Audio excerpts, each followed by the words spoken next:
I think it's fair to say that since the beginning of 2020, all of us have spent a lot more time inside of our homes. And because of this, many of us have had to use our living spaces for filmmaking purposes, whether to take work Zoom calls, or at least for me, it was to start creating more regular content for this YouTube channel. So in this video, I'm gonna share my insights for how you can turn your normal looking apartment into your own filmmaking or YouTube studio, all while keeping your apartment as a livable space for you. So let's dive right in.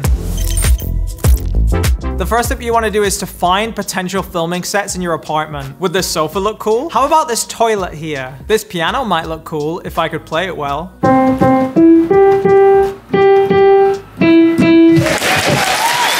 Ah, this corner looks pretty nice. Now that we've found a nice looking corner that we can film towards, let's think about how we can make it even more visually interesting. So for this corner, let's add a few plants here. I love it. How about we add some books on the shelf here? Ooh, lovely. Why don't we take the video game controllers out of the drawer and put them right next to the consoles? Wow, this makes me look way more like a nerd than I already am. Now let's swap out this chair for a taller one, take a seat on it, and then we can take a look at how the set's looking. Not too shabby. Because I wanted a lot of variety in the kind of backgrounds that my audience see in my videos, I did this process throughout my whole apartment. So for the sets that we can shoot when it's daytime, we have a sit down at my computer set, a sit down casual coffee table set, a standing at my kitchen counter set, and a final sit down at my dining table set. When it's night, I have the same dining table set as before, but I just flip the camera 180 degrees to look the other way, turn the lamp on in the background, and voila, it's beautiful. The main reason I differentiate between day and night sets is because I want a bit more choice in terms of where in my schedule I can fit in my YouTube video filming. If I have a bunch of other tasks to do during the day, then as soon as night hits,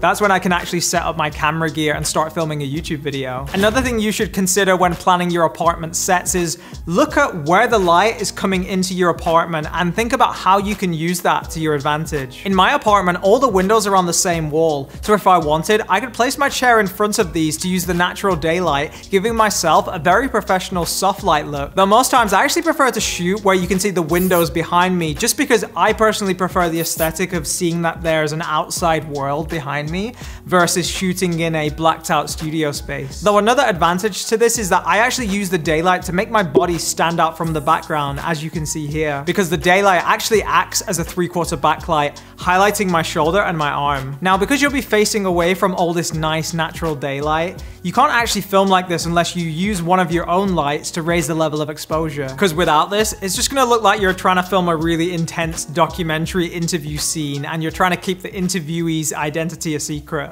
And that was when I really started to pirate those Quentin Tarantino DVDs so I could show all the youth around my estate what it's like to be a real fighter, and then maybe they could just turn the light on. So now you've got your background all set up. Great. But what is it that's wrong with this shot here? No, it's not that my plant is dying and I need to replace it with a Folks one because I clearly have no future as a florist. It's that I'm just way too close to the background. This looks boring as hell. And not only because the wall has zero texture to it, but also because there's hardly any separation between where I'm sat and the back wall. This separation is really important to help make your images look cinematic because it's exactly how you're gonna get a nice soft focus in the background. A look that is synonymous with the movies and TV shows that we've all consumed throughout our lives. So a simple way to help add this into your backgrounds is to just move your chair forward. If you have a fancy pantsy camera like I do, then you're gonna have to zoom in a little bit to compensate for this new position, but that actually has a positive side effect of increasing the depth of field between you and the background even more. If you live in a small apartment, you sometimes won't be able to create a big separation between you and the background, so don't worry too much if this isn't really a practical thing that you can achieve. Having an interestingly textured background is usually more than enough to help make your shot look more interesting than it otherwise would have been. And even if you do have depth in your shot, it's not an instant cheat code to make your shot look worthy of winning an Academy Award. Take these two sets that I filmed in my previous videos. For me, I personally prefer the background with the plants and bookshelf,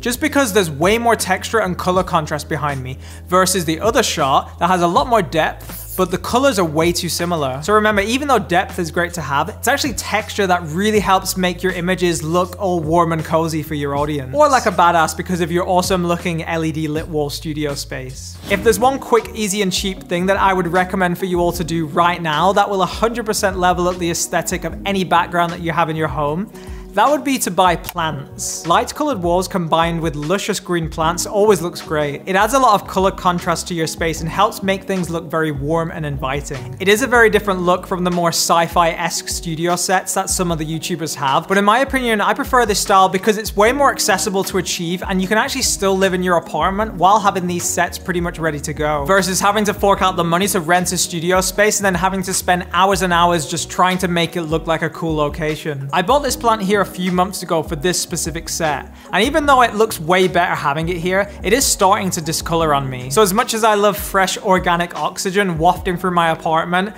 I'm gonna have to replace it with an artificial plant soon. And most people watching on YouTube probably won't be able to tell the difference between the real one and the fake one, at least until we start shooting with 14K cameras. For those eagle-eyed viewers out there, you may have noticed that this lovely looking plant right here has pretty much been in all of my videos, and depending on the set I choose to film in, I'll just pick him up and take him to a new spot in the background. That's the best thing about plants, is because you can always find a place for them no matter what background you're gonna have. Check out these other YouTubers, they all use plants as well. I hope I got you glancing away from this video just a few times hopefully, so you could start thinking about where your own filming sets are in your own home. If you'd like to know some more tips for how to make your videos look better, then you can check out this super quick 1-minute video that I have on my channel right here where I talk about how to film yourself. Thank you so much for watching, and I'll see you in the next video.